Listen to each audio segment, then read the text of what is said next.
Like one thing that I could not say back in the day but I would say comfortably now is the urgency to booster, for example, children. Like that to me, it got crazy.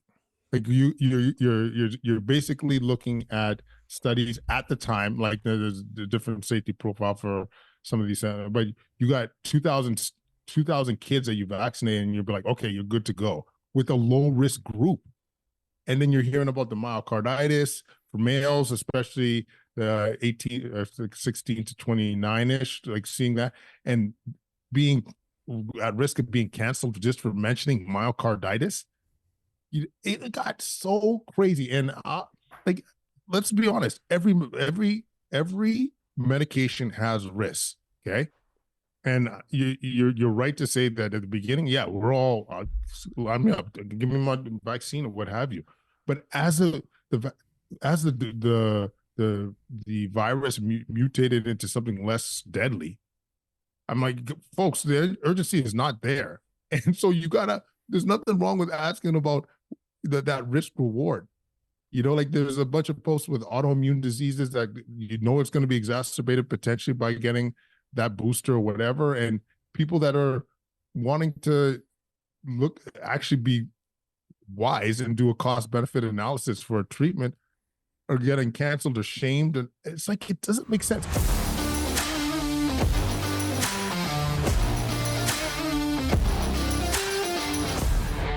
You're listening to the Born Primitive Podcast. Good morning, everybody. Welcome back to the Born Primitive Podcast. Good morning, Tony. Good morning, Bear. I didn't see you in there this morning. I did it at the house. Okay. I had extra dad duty, so I had to get up extra early. All right, do it in the garage. I'll accept that. Yep. I'll accept that. Yep. We are really excited for today's guest, guys. Dr. K. I'm actually going to have Dr. K say his name at the end of his intro here because I can't pronounce it, but a really accomplished individual. He is the department head of critical care at the Ottawa Hospital. He cares for those in the ICU. He's also an associate professor at the University of Ottawa Faculty of Medicine, as well as a researcher, author, speaker, and the host of the Solving Healthcare podcast, which we will link. Dr. K's mission through his research is to improve healthcare in Canada by making the ICU more efficient and accessible without compromising care. And he has his latest book, Unapologetic Leadership, Finding the Moral Courage to Do the Right Thing. Dr. K, welcome to the Born Primitive Podcast. Bear, Tony, I am jacked to be here, and thank you so much for having me. And to answer your question directly, Kwadwo Kyeremanteng is my name, and yeah, a lot of people call me Dr. K. You guys, based on the way you guys look, you could call me whatever you want. You know what I'm saying? Right on. Well, we appreciate you coming on. We got a lot of things we want to unpack, but I figured we'd get right to it. Could you give the listeners kind of a rundown of your book and kind of what inspired it? Absolutely. Yeah. So Bear, the short version was I was in the ICU for our very first COVID patient back in the day. And the messaging that I was hearing from our leaders was a lot of fear-based messaging, a lot of fear-based decision-making. And I was front and center in it. I was there for our very first COVID patient. I was intubating, basically putting a breathing tube in our COVID patients. And I was living through it. Our family was living through it. And what we were seeing wasn't always being portrayed to the media. What we were seeing wasn't always being put out on social media as well. And I was seeing how, like, directly how the messaging was impacting our public. And it scared me. And it scared me how we would see how the mental health was going to be affected by not only our kids, but our population as a whole. And so I really thought about this whole leadership aspect of things. And in the meantime, I started to become, like locally in Canada, I was giving COVID updates. I started to get more momentum from our podcast and our social media. And you realize that you can be of influence. You can be a voice for people in a time of crisis. So I put the thought to paper. And one of the key themes that came out of really thinking about how to guide leadership is, like, we need to lead from our values and not be overwhelmed with fear. And this is probably the centerpiece of what led me to being where I am today and talking to you today. And And so I really wanted to have that roadmap for folks, but especially for our youth. I was really scared at the idea that our youth was being sent this message that just succumb to fear, always think about the worst case scenario. And also the fact that even the way the kids were acting, seeing that they weren't being oppositional at all. Like you and I, all of us on this call are like our ages are relatively close together. There was some BS happening back in the day. We would rise up. We would express some concern about not going to class, not having being able to socialize and all these things. Yet no, you weren't really getting any of our youth that are voicing or acting on some of their concerns. So that honestly was a big fear for me. So that was the short version in terms of what really motivated the book. And to unpack the COVID thing, I'm sure that was obviously a really unique scenario you found yourself in, especially receiving that first patient. Obviously, this was an unprecedented moment for all of society. I know there's been pandemics in the past, but none that most of us have been alive for. And we've talked about this a little bit on the podcast, and unfortunately, we got punished for it, which to me is just wild. We're still getting punished for it, so this episode definitely won't help. Which is that could literally be a whole nother podcast, just talking about that dynamic of who's actually pulling the strings, who controls narratives, how social media has become the only way we consume media. But as a private company, what that now does to public opinion and how it can be swayed. I mean, it's crazy. But that being said, what we talked about before is, in a stance that I've taken is that in a time where, letting the scientific method happen and allow a abundance of dialogue occur, this probably was one of the most critical moments where we needed to embrace that all in, right? So if you got guys that are doctors and got PhDs and have studied, this field their entire lives and are well versed and researched, why would we ever not allow their opinion to enter the fold? And that was the most frustrating thing. And again, I don't want to put my tinfoil hat on, but as I've gotten older, I've kind of, maybe my bullshit meter is a little higher than it used to be. But when it's not logical, there has to be other things at play that we don't see as normal civilians, right? Are there big entities behind the scenes pulling strings to potentially make money? I don't know. But when you have doctors and guys with PhDs or ladies with PhDs that are now outcasted for stating a scientific opinion that is rooted in their own data and research during the most pivotal moment in most of our lifetimes as it pertains to a pandemic, that doesn't make any sense to me. And again, we haven't even got into your really stance yet, but you're kind of hinting at it a little bit of as a doctor, a subject matter expert. Maybe, and I'd love you to get more into this. What were you seeing versus the narrative that was getting pushed, and why do you think that was? Yeah, this is where the money's at for sure in terms of the question. So what I was seeing from day one, like often I give talks to groups about health and wellness, and I'm not denying this hasn't happened, but to this day, I never took care of somebody that was completely healthy from severe COVID. In other words, the risk factors of, say, extreme age or the poor immune system was definitely a driver. But the main driver for most of the dangerous waves were obesity, type 2 diabetes, metabolic syndrome. And we weren't talking about it at all. You know what I'm saying? This was crazy to me. And there was early data even out of China saying like 90% of the patients were linked to obesity that were having severe COVID. In other words, COVID enough to land in hospital or in the intensive care unit. So I'm seeing this, I'm trying to get this message out on like, let's talk about healthy living. And this is pre-vaccine, right? Imagine, like, honestly, think about this as a society 4 years ago, roughly June of 2020. And we're all on a mic, on a platform saying we're seeing people that are unhealthy, getting sick and dying from this thing. Let's get some momentum and try and get folks healthy. Let's start talking about movements. Let's talk about how we eat, how we reduce our stress. Like if there was a time where people were ready to act on some of this, it was then, right? We were all stuck at home. We were all wanted to do something about it. But I'm telling you, I would try and whether it's on social media or my platform on podcast. But I was literally trying to get on media stages, like because I was doing once again the updates nationally in Canada. I'm like, can we cover this? Can we cover the idea that this metabolic syndrome is a major driver to getting sick and dying from COVID? And then we don't learn this in medical school. You're learning about all this ways that you reverse metabolic disease. I didn't know you could reverse type 2 diabetes. We don't learn about this. So I'm hearing about people doing fasting, low carb, keto, all these kind of, these diets that I haven't tried personally. Well, I intermittent fast, but I hadn't tried the other stuff personally.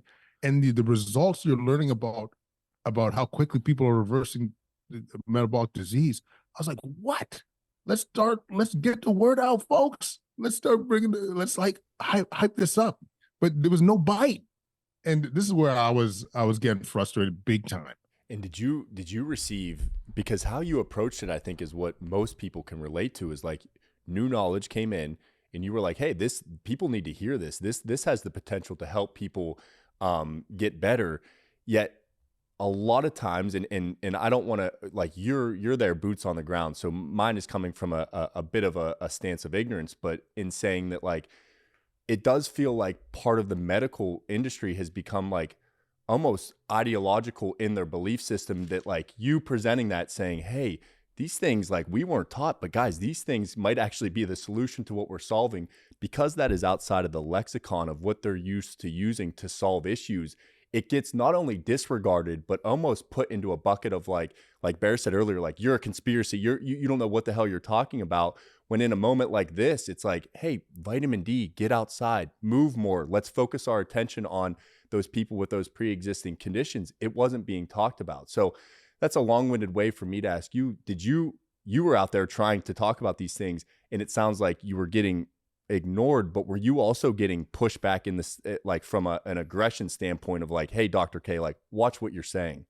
Yeah, so it's a good question. Like, I'll say this, and I don't know if it's controversial to say, but docs are stubborn sons of bees, man. Like, they're really, we're not used to changing our perspective or changing our mind. So dealing with docs has been often frustrating in terms of anything that's thinking outside the box. Like, we breed people that are linear in their thinking. They you're supposed to do X, Y, Z. This is what we attract in medical school. So this for sure is it's an uphill battle when trying to discuss these things with docs. But to answer your question, the like, I was doing in hindsight, like, I was doing the delicate dance of not getting canceled, but bringing up these issues. Like, there was a bit of, hey, you're fat shaming stuff that I ignored, because I'm like, this is ridiculous. Like, I gotta bring up this issue because it's life and death, right? Like, I'm not gonna lie and say there's not a link with obesity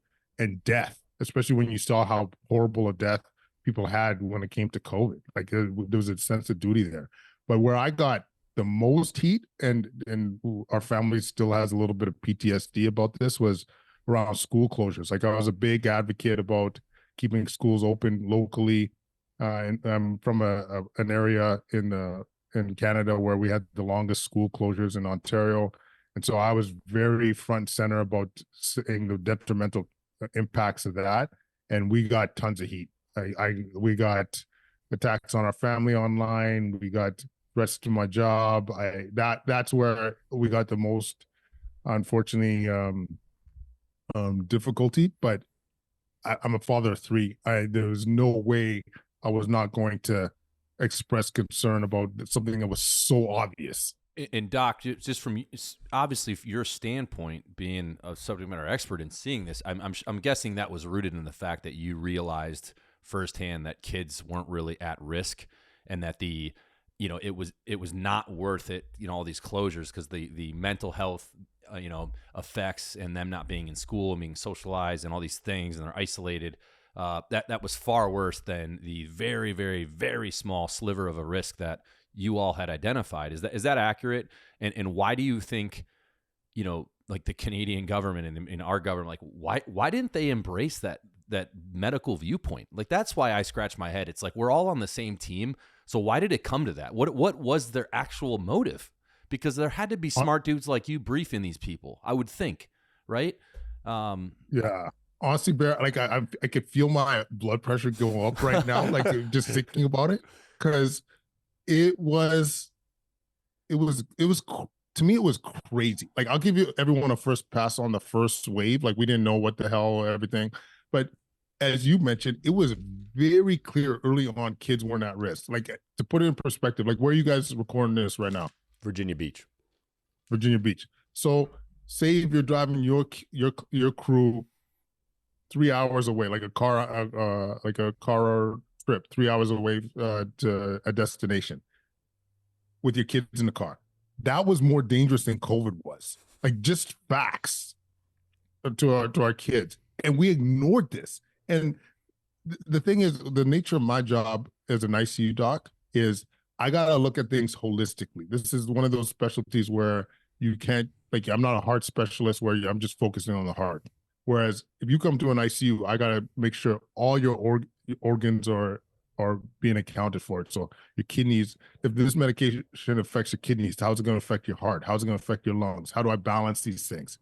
And so our our governments, the people in charge, that's their job, to look at things holistically.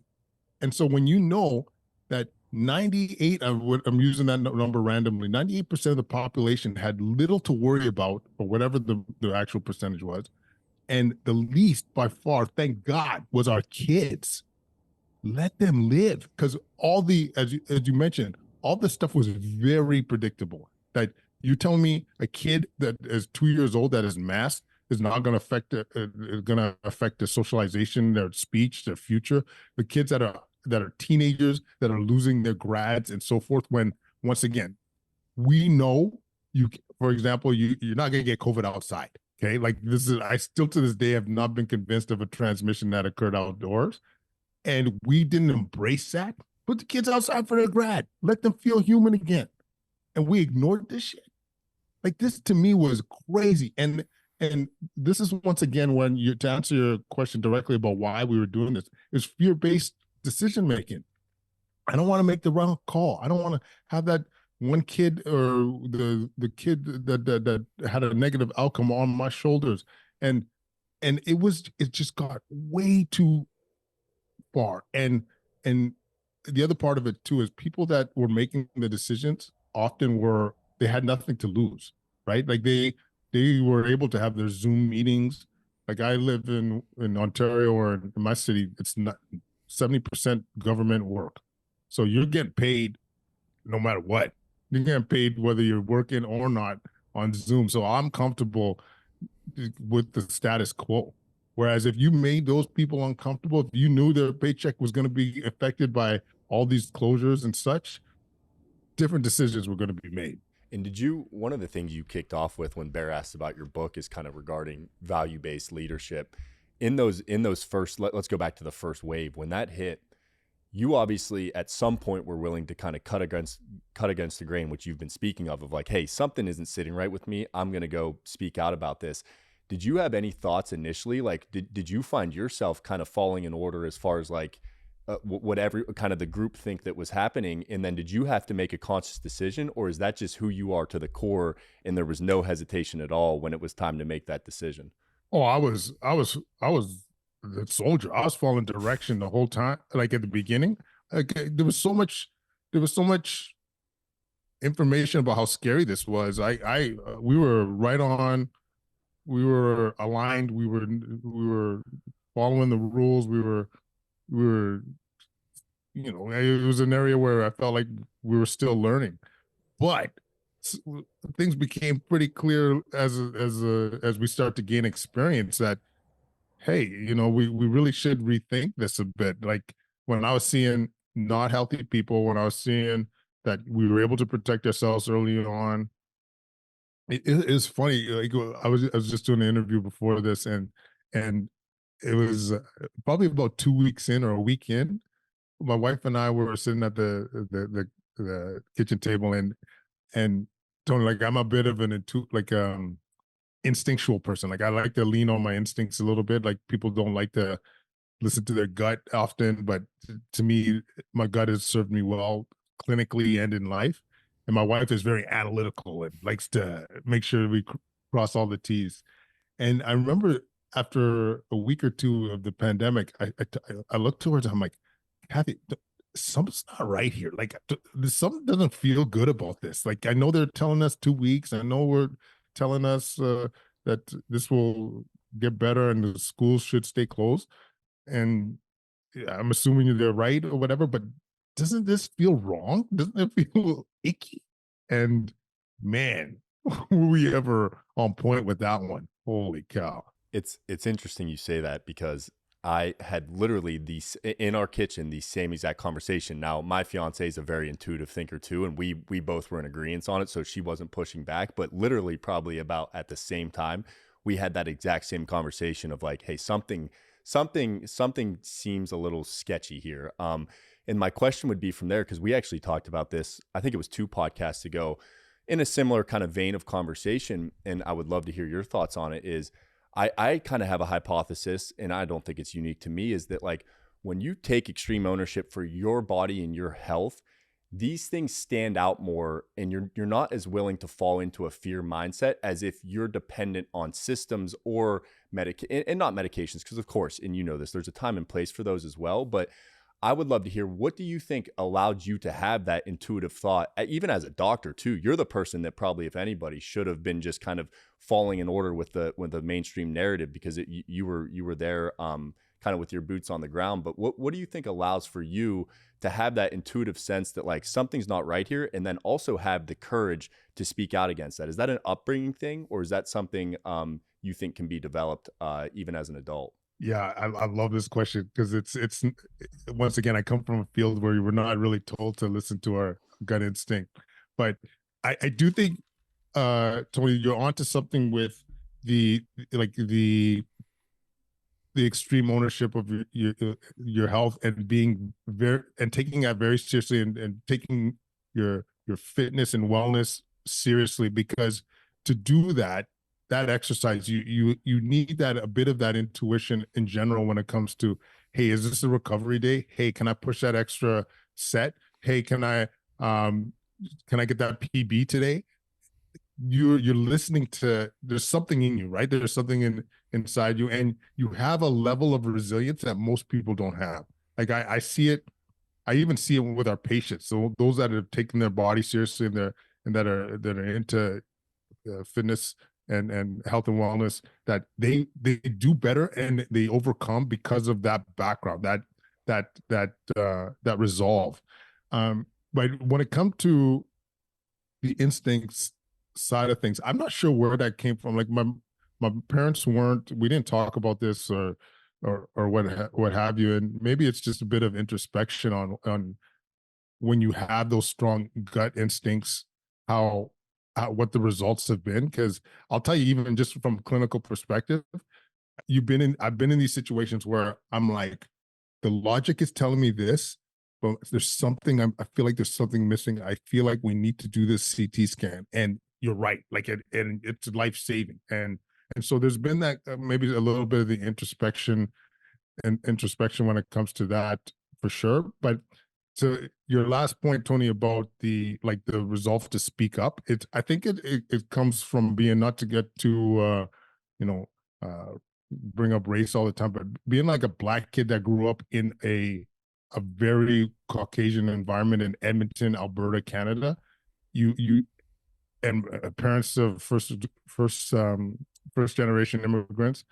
There's a justice piece. There's a fairness piece that really is infused in all of us. I'm one of 4 kids. My dad was always talking about how, the mistreatment of black folks, what he saw, Martin Luther King, Malcolm X, some of his and my heroes. And there was just a voice inside you when you saw somebody down. You gotta step in, you gotta speak up, you gotta do the right thing. Like that's always been one of our values. Like if you like if there's someone, this was never a good idea, but You saw somebody getting lit up at a club. I used to work at a bar a little bit. You know, some getting beat up in the bar, whatever. There's that at least the instinct to say like, "Hey, protect that innocent guy." Like there was just like that. That was always a kind of a piece of us. It was to do the right thing. And so when you saw what we saw during the pandemic, kids, marginalized communities suffering, like people that we didn't talk about this, but people look like me that are dying in the ICU alone, you had to say something. You had to speak up. And I was blessed that I had that support from my old lady, my wife, Kathy. Like a few weeks after that conversation about that instinctual feeling, we had the conversation at the table of saying like, "Hey, do we speak up about what we're seeing, about the worry about our kids, about the metabolic syndrome and all these things? Do we speak up? Like we could get canceled, like our livelihood could be impacted." And she's like, and we both looked at each other and we're like, "This is us. This is what we do. We advocate." And so it was there was more, honestly, there was more we could have done, but we had to choose our spots. Like there's some great, I'm sure you're going to hit it. There was a lot of craziness that we couldn't bring up because you'd get for sure canceled, but we definitely had to try and pick and choose our spots. And Doc, were there a lot of other doctors that you like, were colleagues with that had this like a very similar viewpoints, and obviously behind closed doors, you guys are talking about it as, subject matter experts, but weren't willing to be outspoken? I just like this, I think there's such a more important theme here. Obviously we're diving into a case study of COVID, but to me, the bigger issue is the general theme that people are getting canceled that have beliefs rooted in real data, right? Like, Doc, you're a ICU guy, seeing it every day. You went to school for however many years, obviously extremely intelligent, well respected in your field, right? And you have real concerns, and you're getting silenced for that. And it's like, how as a society did we evolve to that current day? Because guess what, guys? That's the type of shit you see in places like Russia and China, right? Not America and Canada. So what the hell has happened? How has it come to this? And why, it's this or that. It's a division thing when it's like, when there is a real problem, let's get all hands on deck. Let's sort out the ideas, and if there's contested dialogue, let's embrace that, right? And if it's the other side viewpoint ends up winning because there's more data that ends up, kind of coming through, and all right, that's now the consensus. All right, right on. Let's roll out with that. But when there's obvious data that at the very least warrants a discussion, it blows me away. And that's, again, I continue to try to seek the actual rationale. Like, I think, we were too scared. There was too much at stake to get it wrong. I don't buy into that. And again, I've gotten a little bit more, my BS meter has gone way up as I've gotten older, but I think there has to be something more at play here, Doc. In my mind, and again, this is me totally guessing. I don't know if this is it, but when you look at how much money can be made from these moments, unprecedented amounts of money, and we're talking, probably, billions definitely, but maybe even trillions, and there's mandated things that everyone now has to do, like a vaccine, and there's no repercussions for the people making a vaccine, and they still get to make all the money, and the government funds the production of it. Now, again, I understand this was unprecedented, so the pursuit to get a vaccine seemed like, okay, that seems like a logical thing. I mean, I was like, yeah, we need to get that thing rolling, in the beginning. But as you start to unpack it, you're like, man, did we just all get played? You know what I mean? And then there's a second one, and then there's a third one, and like my Doc, and this is, this could be total coincidence, but my dad went and got his booster, like this was like 3 months ago, which I'm like, Dad, why are you getting like your fifth booster? Like, relax. He went into AFib 2 days later, and my dad's worked out 5 days a week, basically his entire life. He's 71 now, super healthy, has never had health issues. He gets like his fifth booster, and 2 days later he goes into AFib. They had to like shove this thing into his heart and like shock it to get it back. So then it's like, again, am I skeptical a little bit? Could that have not been causation, just correlation? Maybe. But also, could that have been immediately linked to it? Maybe. So I don't know, Doc, kind of loaded, but how the heck do we get to the point where real science is getting rejected and we're using fear to trump that. First of all, I just want to validate how crazy that was. I think that was the mind. Like, we're all like, I think one day we'll look at this from bird's eye view and be like, what the actual F? Like, it was crazy. Like the lack of being able to communicate and have a contrarian viewpoint. It was nuts. Like, one thing I'll give you an example. Like, one thing that I could not say back in the day but I would say comfortably now is the urgency to booster, for example, children. Like, that to me, it got crazy. Like, you're basically looking at studies at the time, like there's the different safety profile for some of these, but you got 2,000 kids that you vaccinate, and you'll be like, okay, you're good to go with a low risk group. And then you're hearing about the myocarditis for males, especially the 18 or 16 to 29-ish, like seeing that and being at risk of being canceled just for mentioning myocarditis. It got so crazy. And like, let's be honest, every medication has risks, okay? And you're right to say that at the beginning, yeah, we're all, give me my vaccine or what have you. But as the virus mutated into something less deadly, I'm like, folks, the urgency is not there. And so there's nothing wrong with asking about that risk reward.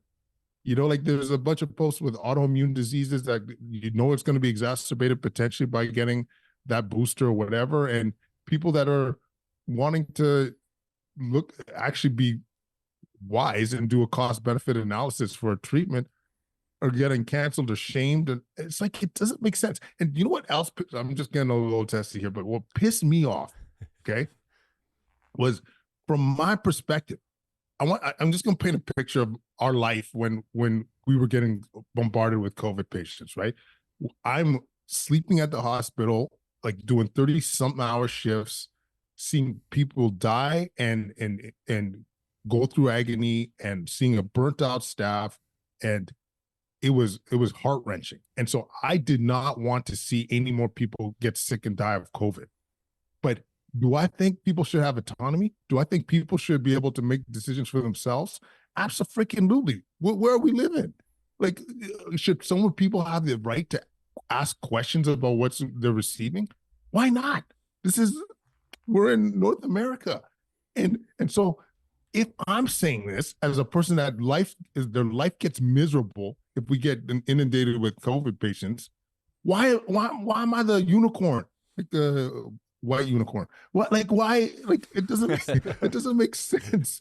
Like, it was so baffling, and it to the point where it just pissed me off, where all these online Muppets were just like attacking you, saying like, oh yeah, you want to be busy, or you want to make more money. I don't want to see another COVID patient. I don't even want to bring it up. But people should have the right to question.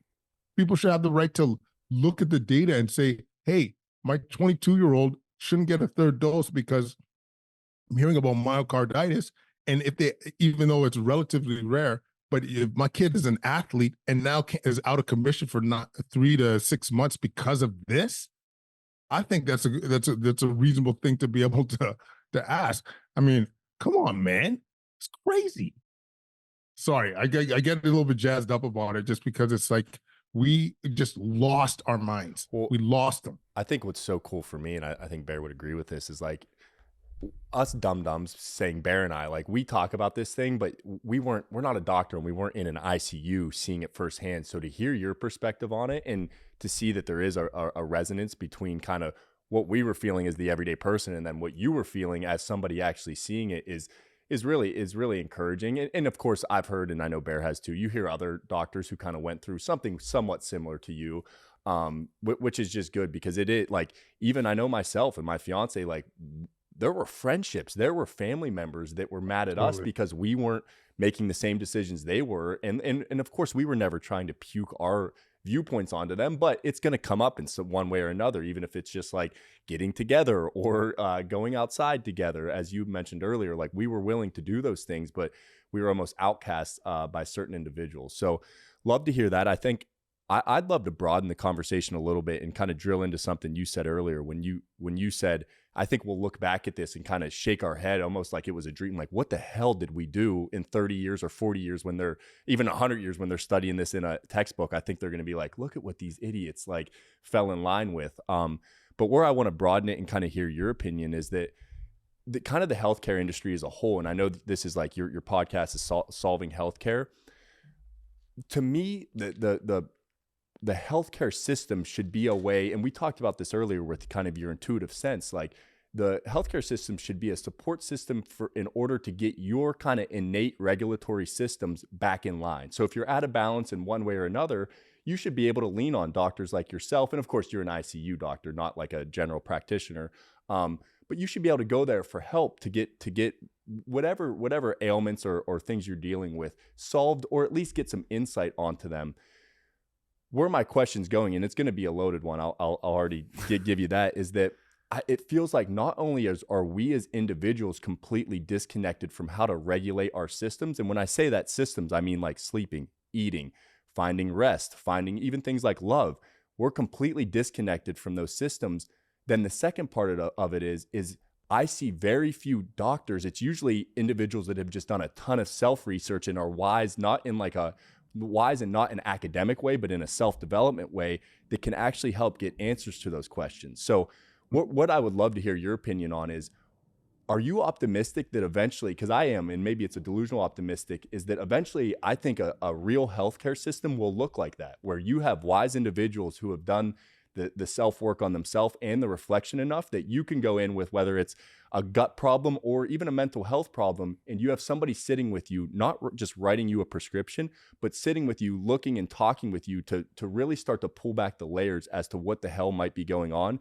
Because I know you, and I've listened to you a little bit on other podcasts, so I know this, is that things are complex, and if you really want to get to the root of things, you've got to not only have done the work yourself, but then also be able to trace things back to root causes. So would love to get your feedback on the most loaded question that might have ever been asked. But no, honestly, Tony, this gets me excited because I'm new to the personalization preventative health landscape, and what got me there was the pandemic and seeing how important it was that for people to take care of themselves.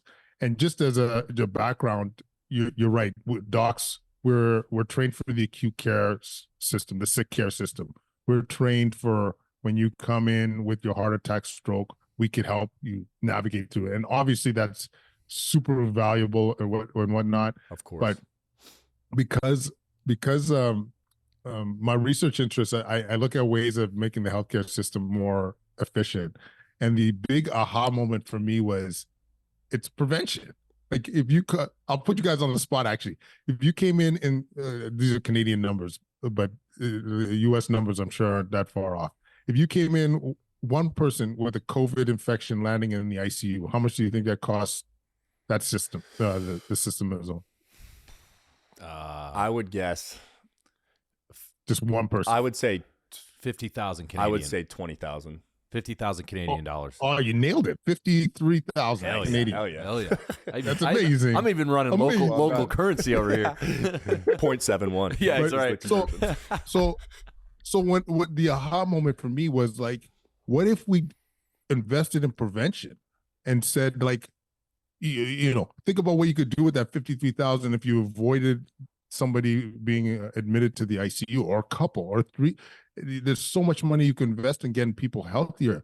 So I personally think, Tony, your intuition that it's coming, I actually think I'm a believer too, because our system is in crisis, at least in Canada, that something has to change. It's the US too. We have a youth movement where I think they see this. They see that the system is not great. And so I've never seen as many young doctors think about prevention, about individualized health, personalized health as much as I've seen before, like where some of these young docs are coming to me talking about some of the content you just mentioned. And so I think it's coming. And then because of AI and because of how you're able to track things now so well, it's coming. Like you're going to be able to, whether it's your HRV, whether it's your CGM, continuous glucose monitoring to optimize your health.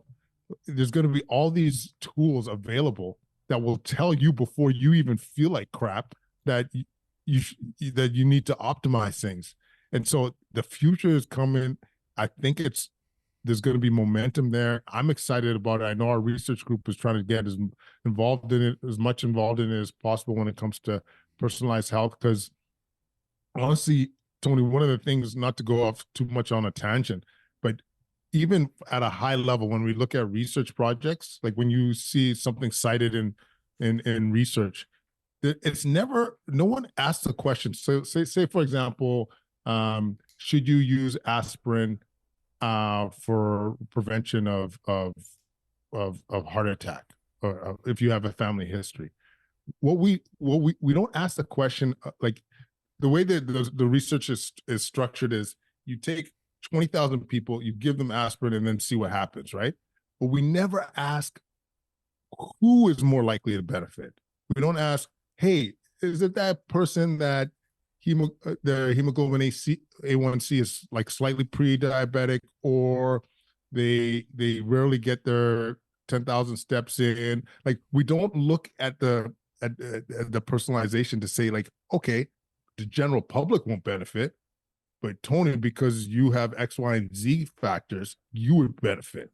Like, we don't ask that. We don't approach research that way. We don't personalize it. So I think all this is coming, and there is reason to be excited about it. Well, and what you said too is like, you guys aren't on, like, this shouldn't be all on doctors on the hook for this. Like, because as you said, there's emergency doctors, there's ICU doctors, there's so many different doctors that have a different a different avenue in which they're experts in. And of course, emergency care, like, thank God we are able to do what we're able to do, because it's absolutely amazing. Whereas 200 years ago, you broke your leg, you might die. Like, now you can be casted and better in 2 months.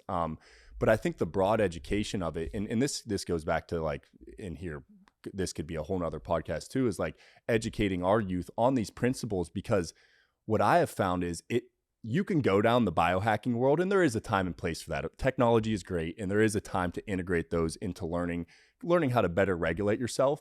But what I love about it is that our systems are beautiful. And when I say ours, I mean like us as humans. Your innate ability to regulate and the magic that's happening within every cell of your body and every second of the day is absolutely insane. And if you start to get in tune with that, it boils it down to very basic principles of how are you sleeping? How are you eating? How are you resting? How are you moving? And if you're doing those 4 things right, and of course you could go down rabbit holes on each of those to really look at what ideal looks like. But if you're able to maintain healthy rhythms within each of those avenues, the rest really doesn't matter. And all this biohacking and all this stuff, like, you can kind of throw that out, and it's refreshing because it's like, oh, these really simple things that we're able to do as kids that we forget how to do through various reasons. If I can just get back to that, I don't have to worry about all this other noise. So that's just another tangent for me to say, like, it's not about biohacking our way out of this, because I think our body actually contains the innate systems to be healthy.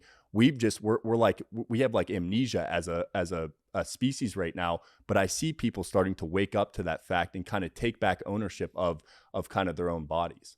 I love it, Tony. I couldn't agree more. I think there's, and I don't know if biohacking, as you mentioned, is that's like step 5 in optimizing health or whatever it might be. But one thing we should mention is, like, all the things you talk about, there's so many barriers right now to achieve that in society right now. Like, I mean, I'm raising 3 sons. When they come in, the oldest is 11. His friends, right to the screens, Yep. right to their iPad or phone or PlayStation, whatever it is. You've seen how much obesity there is. You see the food that the kids are getting, like, at lunch, at their friend's house, when they go to a party. It's all junk. And so there really needs to be a bit of to me, one of the big things is educating our youngins about the importance of how to eat, how to move, and reduce their stress, but also to take away the barriers behind it. And I know in our house, we always just say, we encourage parents to be the change. And so you'll hear my boys talk about their protein intake, They're like, Dad, check out all these chicken breasts. Check out this dark piece of meat that I'm throwing down, and talking about how much protein they had in a day, and minimizing their processed foods and how much they're moving. Then like they have a little Fitbits. They'd be like 30,000 steps, Dad. What's up? And so it's kind of you kind of want to be the change, but there's a lot of barriers to optimizing not only our kids but even adults. Well, Doc, to take that, one could argue, all right, if we teach these kids at a very young age and instill that as like, this is a core thing you need to know, then that would, in theory, fix the problem. But correct me if I'm wrong, Doc, but even if you just look at our food pyramid, isn't that totally jacked? So even the source of information they're getting is wrong. Well, and there's right? If we can change, so how did that even get constructed? And again, tinfoil hat. Are there other entities influencing that? And I've seen a lot of stuff saying yes. For sure. And again, follow the money. That it all comes down to follow the money. So like, how do we fix one, making this, we need to instill this at a young age and make it important. I love the fact that you do that with your kids. That's awesome. Mine's only 3, so we're not there yet, but that's definitely going to be a thing. But even like these misconceptions, like, oh, fats are bad and you shouldn't eat eggs. No red meat. You know how much eggs and fat I eat, man? You know what I mean? Like, are you kidding me? And I do blood work every 3 months, and the doc's always like, God damn, what are you doing? Because this, you know what I mean? Like, it looks freaking perfect, right? So all these, I know by being my own case study that that's all this bullshit. Oh, you're going to tell me my blood's going to be jacked up because I eat eggs in the morning? I eat eggs literally every single morning of my life. Well, you're seeing it with things like carnivore diet, where you said you can reverse, or ketogenic. Like, people are reversing metabolic diseases that they were told, this is just how it's going to be for life, with like autoimmune disease, man. Yeah. Like they had like the multiple sclerosis, they had their epilepsy, all these medical conditions being reversed by how you eat, what you eat. It's crazy. But you're right. To answer your question, but I was interviewing a ketogenic nutritionist yesterday, Temple Stewart, literally asking the same question, like, how do we overcome this messaging? And maybe it's just attrition. Like, we just keep at it. Like, with social media, we keep posting about the importance of whole foods. You don't have to say no to red meat. You don't have to say no to eggs. You just think about what's important. And part of me wonders if, like, I'm always thinking about the 80-20 of everything, like what's the most important message you could give to folks. And maybe that's the approach, like just saying, hey, minimize your processed food, or always emphasize protein. If you do that, you're going to start winning in life in general. Like, I think it's about simple messaging, the more after reflecting on that a little bit more.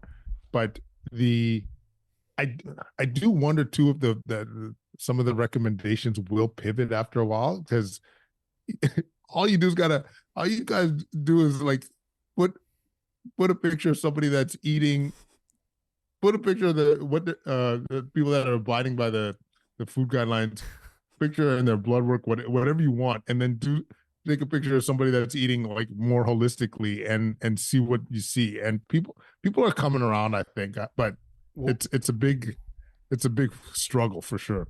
But what you just said too about like the way you handle, like, be the example that you wish to see in the world, like you said about your kids, like how their verbiage has changed, is like, I truly believe that if enough individuals do that, meaning take extreme ownership of their health and just life in general, that these institutions like will reflect that, because we need to take ownership as individuals that we're allowing this right now. Do you know what I mean? We're allowing these bigger institutions to kind of put out knowledge, and it doesn't need to be a grand conspiracy. Some of it's just outdated. Some of it, that certainly are financial kind of implications that are a little bit shady. But I do believe, and once again, here's maybe my delusional optimism, is that if enough individuals become self-educated on their own, that the institutions will eventually reflect that. So that's the hope, is like, you get enough Dr. K's into a hospital, I promise the food pyramid's not going to look like the silliness that it is. So that's the goal to me. And I love that too, is that simplifies it to like inspiring individuals, as opposed to trying to like lobby these huge changes at the government level. It's like, just get enough individuals thinking that way, because that at least in a healthy government, like they should be slaves to the people, not slaves to the people, but they should be serving the people in the sense that like they should reflect what the people want. And I think we do have to take ownership right now that like they are kind of a reflection of the state. Maybe not us three individuals are in, but us as a society are in. And there is some sickness there. Absolutely. I mean, it's an older study, but they say 88% of Americans are metabolically unhealthy. Yes. Yeah. When you think about that, and I mean, we see it. Just walk through an airport, walk through. Walmart. I took the kids to. I didn't take the kids. My wife made us go to Disney World. Walk through that bad boy and tell me that the population is healthy. Hey, Holy Doc, cow, there's work to do. You want to see some unhealthy people? Go to the Indy 500 in Indianapolis. Oh yeah. go to the snake pit in the infield. That 88% will go up to about 98, 96. Yeah. But yeah, well, I think one thing, Doc, to say, is, well, one, I want to just commend you for, having the courage to take a stand. I understand there's definitely, pressure on the family, us, even as a brand, we have to think about that a little bit. And we're pretty outspoken now. I've kind of had, adopted the belief over the last year or so that, hey, like if this ship's going down, we're going to do it the way we want to do it. But I think with doctors particularly, I don't think there's another profession on earth that has so much inherent trust from, the people you are providing care to. And I think that's a very powerful thing for you guys, because, courage is contagious, and as more and more doctors speak out, we're going to side with you guys over some entity that is some big bureaucratic organization telling people a bunch of bullshit. And I hope you guys know that. And I think that's our biggest asset here is people like you that have said, hey, you're a man of principle. I'm gonna put out what I believe based on my own observation and your own knowledge in the industry. And I think more dominoes will fall. But we just need more people like you to have the courage to stand up. And we've had a lot of really cool guests that have done this in other fields. And it always inspires me because I understand, you had a lot to lose, and that's a scary thing to kind of take that leap and put yourself out there, particularly then when maybe your family's feeling a little bit of that collateral damage too. So, I'm pumped up. I mean, this has been a really cool conversation. We get so many, different perspectives here, but to really hone in with someone in the industry that was seeing it with their own two eyes, and it kind of validates a lot of the things we were all thinking. I just wish, in the moment, and this should be a lesson for all of us. If this happens again, I sure hope it doesn't, or if there's something similar or a similar scenario, more of us need to be vocal early to stop the momentum of the propaganda, right? And in the group think, and hopefully we're getting back to some sanity where everyday Joes like you and me, Tony, are willing to be like, all right, what the hell are we talking about here? Have we thought about the alternative? Or, hey, why are we silencing that one guy's voice who has a fucking PhD, right? Shouldn't we let him enter the conversation? As soon as we're silencing people with PhDs and doctors, that should be our immediate red flag as a society of, okay, something else is at play here, and we all need to be calling bullshit on it, in my opinion. So. Oh, man, 100%. And there was thanks for the kind words, number one. And then, Tony, I just realized I didn't answer your question back earlier in the podcast about what my colleagues were thinking. So the ICU docs, a lot of them had this similar opinion as I did, but it wasn't necessarily like 100% of us were all on the same page. I'd say about 60-70% would be voicing their opinion similar to mine, but then there was still the fearful, still the let's stay on message approach to a lot of folks that were still in the ICU. But yeah, no, Barry, I appreciate the kind words, and this man, you guys are killing the game here. You're killing the game. This has been fun. Just a couple knuckleheads over here, Doc, trying to make shit happen. But y'all are making things happen, like having these important conversations. Because just to not to monopolize the conversation, but one thing I still wish we would have done at some point is just have like a formal debrief of the key components during the pandemic, saying what we learned, what we would do the same, what would we do different. And I think a lot of people would have more trust again in in some of these entities. Like I know locally, public health, they don't have the same level of trust as they did pre-pandemic. So I think that would be something that would be healing and valuable to a lot of us. Yeah, I mean, I totally think, it's almost like the 9/11 commission report, right? After 9/11, like that came out of like, all right, how did this all happen? And it kind of was rooted in the fact that a bunch of different entities, if you had consolidated information, would have obviously pointed out that an attack was imminent and we could have stopped it, but because people were working in silos. So I think almost the 9/11 commission report of COVID needs to happen, and let's get other nations involved too. And because imagine, like I think through this, like imagine if the mortality rate had been, let's say 20%, like 1 out of 5 getting it were legit. I mean, it was a legit.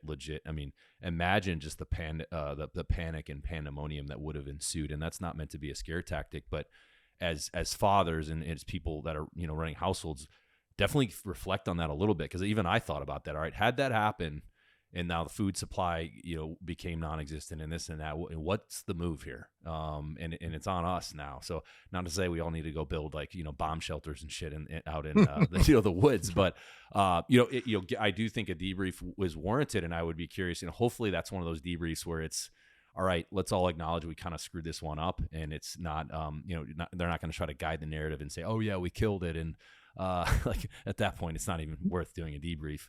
But I don't know, Doc, maybe you could spearhead that, make that happen. Yeah. We kind of tried to do a little bit of that on our show. We got a bunch of infectious disease docs and the public health folks. And I think it was maybe in late 2022, something like that, to try and gain some momentum there, to maybe be an example for some. But yeah, I agree. It would be, you'd want it to be genuine, not to go with some narrative. And honestly, I think about, like, I would have so much respect for the higher ups by saying, hey, I'll own this. Like, we did this right, but we did this wrong, and this is what would change. And I haven't mentioned this in the book, boys, like about that whole, like, owning it is that's leadership. Like, that extreme ownership. Like, there was stuff obviously that I got wrong. Like, there was a one point in the pandemic where I said, this third wave, I don't think it's going to be as big as for our region as it was. We got annihilated. And I went online. I said, listen, folks, I thought because we vaccinated our most vulnerable that we'd be fine. I got it wrong. I'm willing to own it and pivot. And to me, this is what true leaders do. They don't just hide behind some shield or whatever. You own it, and then people realize that you can be authentic. They know that what you're saying is coming from a good place, and then that carries trust. They can relate to you, and so next time you ask them to do some sacrifice, they're going to be more willing, because you're being real, you're being authentic. Anyways, I'm digressing with some shit. But like, an ounce of humility is worth a pound of respect. Just exactly what you're saying. Like, if they were just a little bit, like, be a human. Like, and you just see this bureaucratic politicians kind of. Well, let me ask both of you. Yeah, I've been on this earth 35 years.